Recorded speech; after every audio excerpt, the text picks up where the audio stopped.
my name is Marietta Mehanni, and this week's Aqua Tip, one dumbbell between the legs. Now, where you position the dumbbell for this exercise does matter. If you position it right up against your groin and it's close to your midsection, it's actually a little bit easier. You bring it down closer to your knees, it's a little bit harder. And all we're doing is this double kick action. Now, I'm using sculling arms so that I stay on the spot, and I'm pulling my heels in and out. Now, it's not a massive lower body workout, mainly an activation of the arms. With the sculling action, you can also do this traveling forwards and traveling backwards. So this is a great upper body exercise more than anything else. But what's the value? You know, I always ask myself, what's the value in exercise like this? Well, it's a great transition exercise. And what I mean by that is, if you're using one dumbbell and you're doing something where you've got the dumbbell underneath one leg, at some point you're going to need to switch sides. And I like it when it transitions nice and smooth. So if then you bring the dumbbell between your legs like that, and then you do the double kick action, maybe get them to travel, okay? And then go switch sides, other side, and then it's so nice to have a transition exercise like that.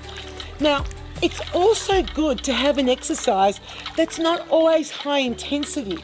You know, when we're trying to teach a class that goes for a period of time, you know, you want to have exercises that undulate.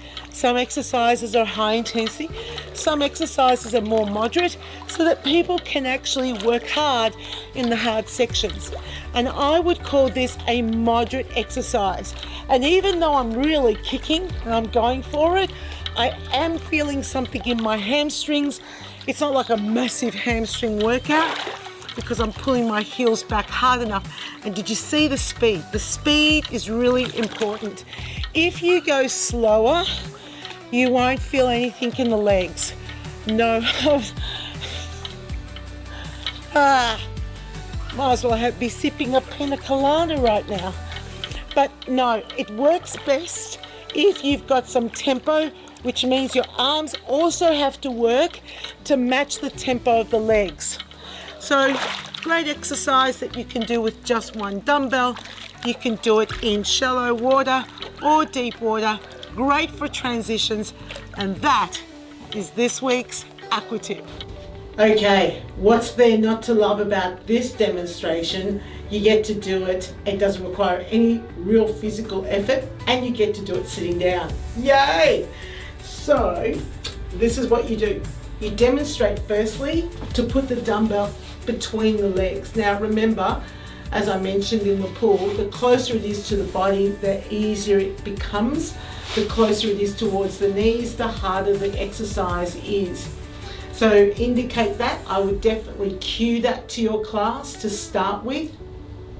And then sitting down on the chair. Now, I prefer a chair rather than a stool. I always do. I like being lower profile, closer to the floor. And I would grip the back of the chair to demonstrate the double kick forwards first, and then demonstrate the sculling arms. Now, once you've demonstrated the sculling arms, you can keep your feet on the floor. So I often will demonstrate with my feet off the floor, turning side on to the class. Of course, they can't really do it with their feet touching the pool floor, for example, depending on how shallow they are, of course. But then you can keep your heels on the floor to demonstrate the sculling motion.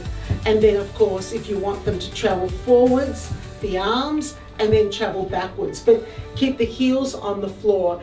It's going to be a little bit less strain on the hip flexors, because if you're trying to keep your feet up off the floor, you'll find that you'll do compensatory movement patterns like lift your shoulders up and your arm movements will be smaller. So keep your feet on the floor so you can demonstrate really good form with your upper body. and then here without straining as you're delivering this exercise. Especially if you have pelvic floor challenges or any sort of other like hernias or things like that. This is very hard on the core muscles and hard on your back. So feet on the floor, okay? Little tip for those people who teach aqua, of course. But it's a great transitionary move, as I mentioned, because then if you want to, you can position the dumbbell underneath the knee for whatever exercise that you want to do.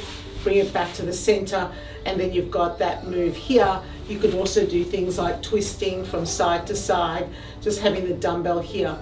But there's a point that I want to make was when I was demonstrating it, I was demonstrating it at tempo, which also meant that my body was moving forwards and back.